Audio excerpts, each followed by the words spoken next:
Biopello, comment s'est passé ton voyage? Mais c'est quoi ce bordel, putain?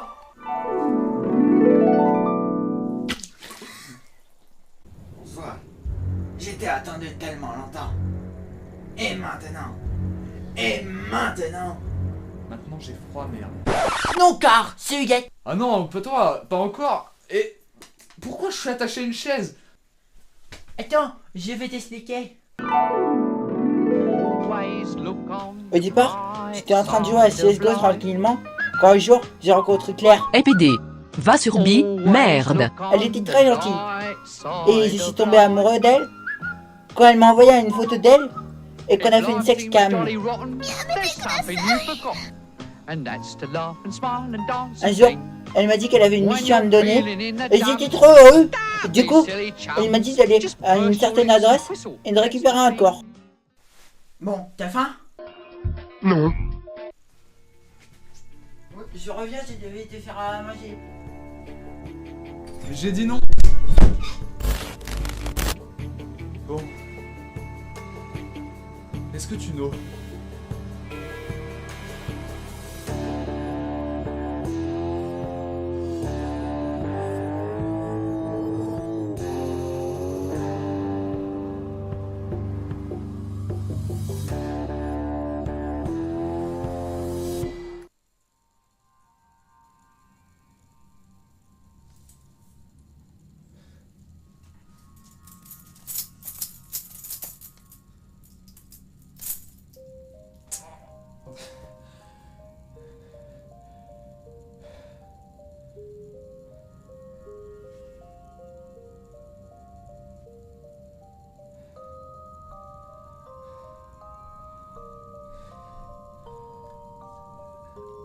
Mais où? Dans ta tête.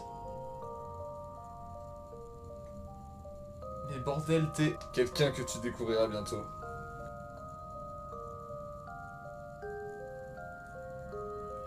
Comment? Parce que ce sont évidemment les seules questions que tu peux me poser. Mais tu vas me laisser parler, bordel! Ce n'est pas encore le moment. Maintenant, c'est à moi de parler. Mais... Et tu n'es certainement pas en position de parler. Regarde-toi, à peine de retour dans le milieu, et tu es déjà enchaîné. Essaye déjà de te libérer. De toute façon, ce sera bientôt à mon tour de jouer.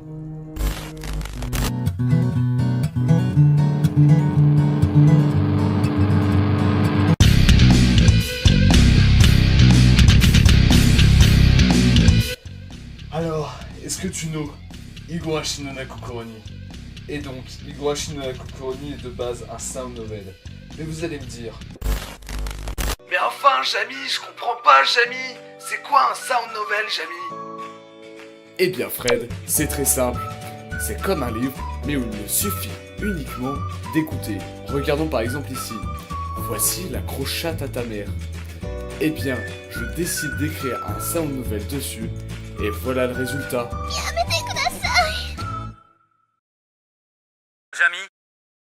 Ouais!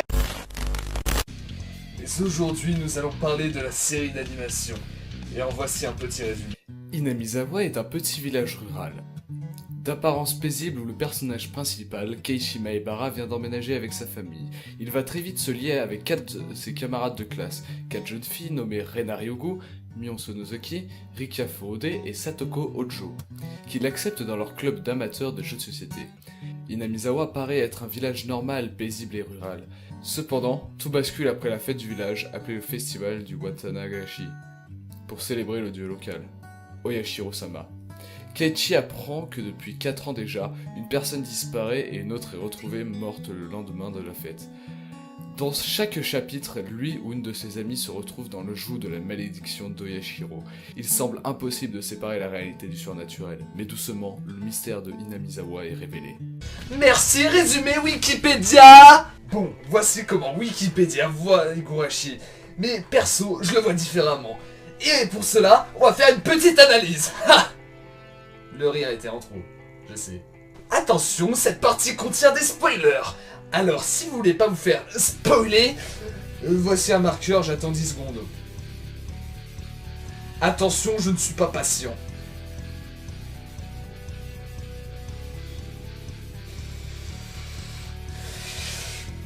Voilà, donc Higurashi est une expérience assez spéciale. En effet, je pense que Ryukishi07, le créateur d'Higurashi, a essayé de mettre une ambiance propre à lui. Ambiance qui est cassée dans la saison 2, bordel. Et oui, trop de secrets sont révélés d'un coup et je trouve ça putain de dommage. Mais on s'en fiche. Dans les 2 premiers épisodes, l'auteur essaye de nous faire attacher à des personnages mignons et amusants. Même l'ambiance sonore est assez mignonne, ce qui rend l'animé assez enfantin. Mais à un tel point qu'un mec qui vous aurait dit « Eh mec, regarde Higurashi, c'est un truc de ouf !» Qu'est-ce que tu fous en kimono? Non mais on s'en bat les couilles. En tant que fan d'horreur comme toi, tu devrais regarder Higurashi. Franchement, je pense que t'adorerais. D'accord, ben je te fais confiance alors.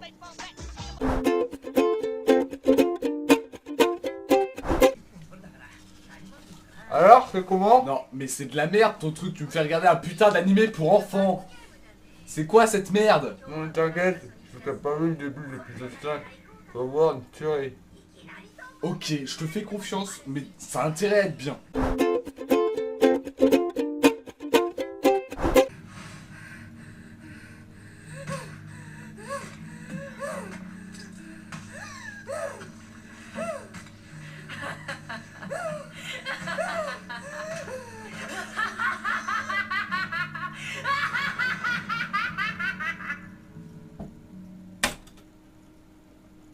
J'étais pas prêt, frère. Voilà exactement ce que vous ressentez devant cet animé. L'auteur essaie de vous attacher à des personnages mignons. Moi perso, j'adore Rika et son... Mais la voir mourir comme ça, c'est... Pourquoi?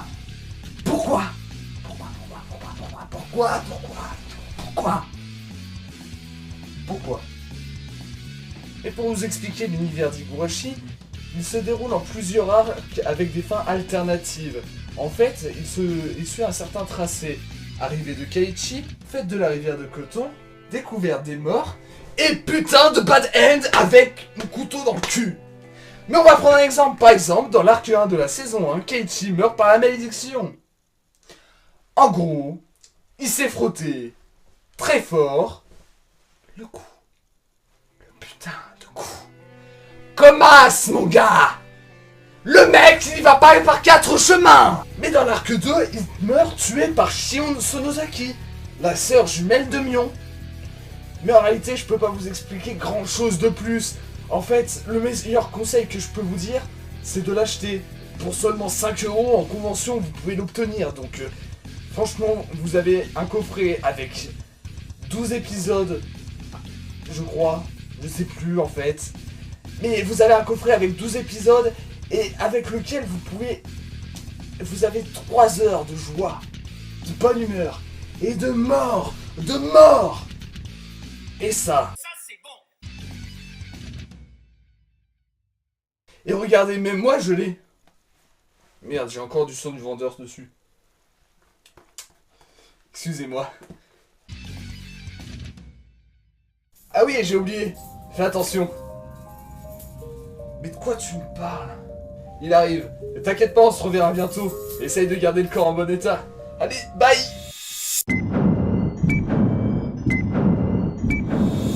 Hey, bonjour, c'est Huguette. Bon, j'ai maintenant une séquence rien comme moi pour les DEM. Ce sont les recettes d'Huguette. Mais avant de lancer cette rubrique, petite explication. C'est une rubrique consistant à présenter des chaînes peu connues et qu'on aime bien sûr. Donc voilà, c'est tout. Lance-moi la séquence.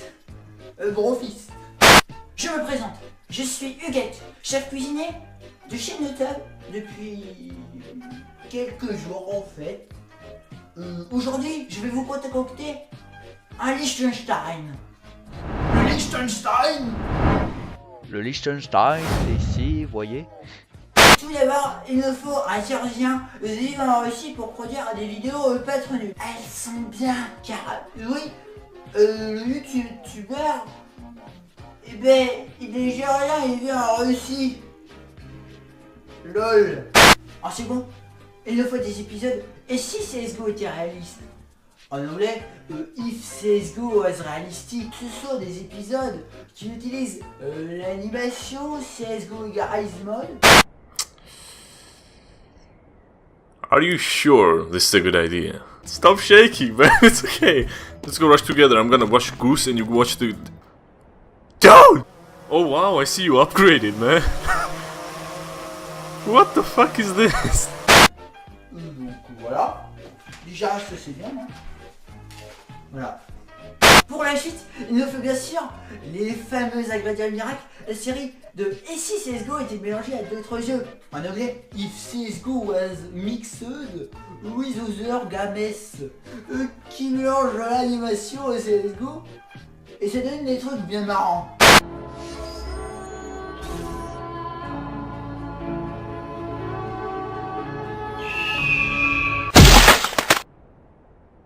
You fucking idiot.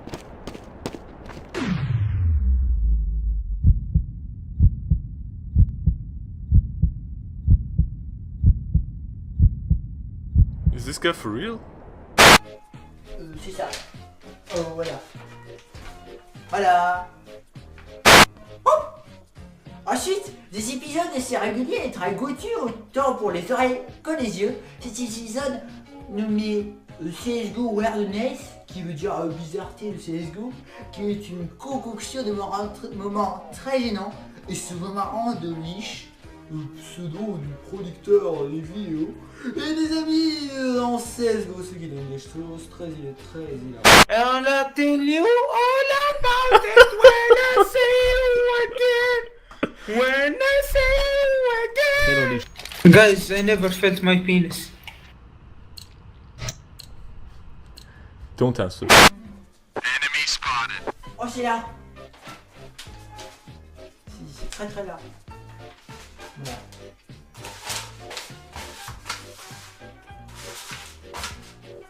Voilà. Et la touche finale. El piment de la recette del Mexicano de Merico. C'est la courte série. Comment les gamers rage selon les différents pays en anglais. Aux gamers rage from different countries.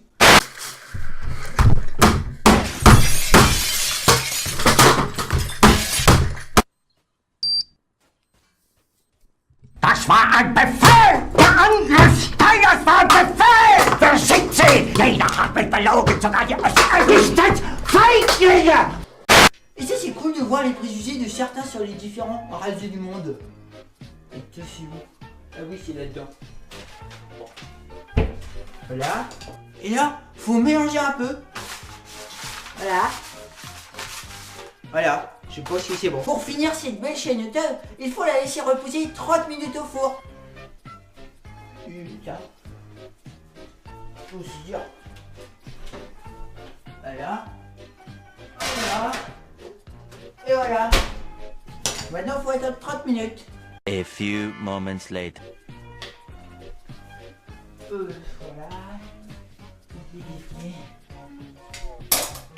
Ah merde. Voilà. 20 minutes later. Et voilà. Ah, les 30 minutes sont passées. Merde. Et voilà, nous obtenons une belle chaîne YouTube.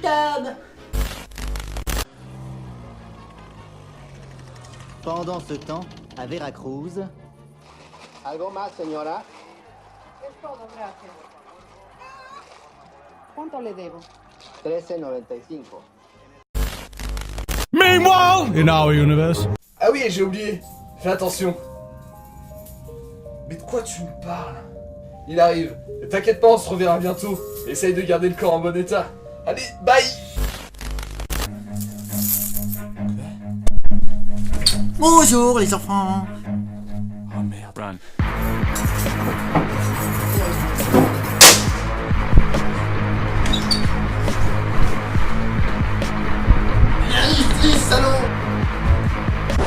Et bande de Bilal.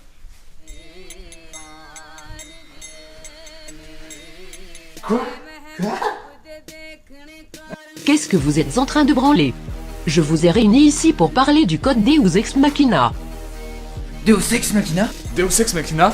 Deus Ex Machina? Deus Ex Machina? OMG, qu'est-ce qu'ils sont cons. Bon, fermez vos gueules, je vais vous expliquer. Le code Deus Ex Machina est la clé qui vous permettra de retrouver vos corps d'origine et moi, avoir le pouvoir absolu. Car oui, vous avez actuellement des corps matérialisés. Vous avez la mission de... Oui, la mission de trouver un des 12 Golemons qui porterait une paire de chiffres sur son corps. Je sais qu'il y en a un près de la forêt d'à côté, et non, ce n'est pas un vieux plan cul avec un pédophile vivant reclus dans la forêt. Ouais, ok, on s'en balèque. Allez, on se casse? Ouais, au revoir. Bon, on se casse, Claire. Ouais, à plus, au revoir.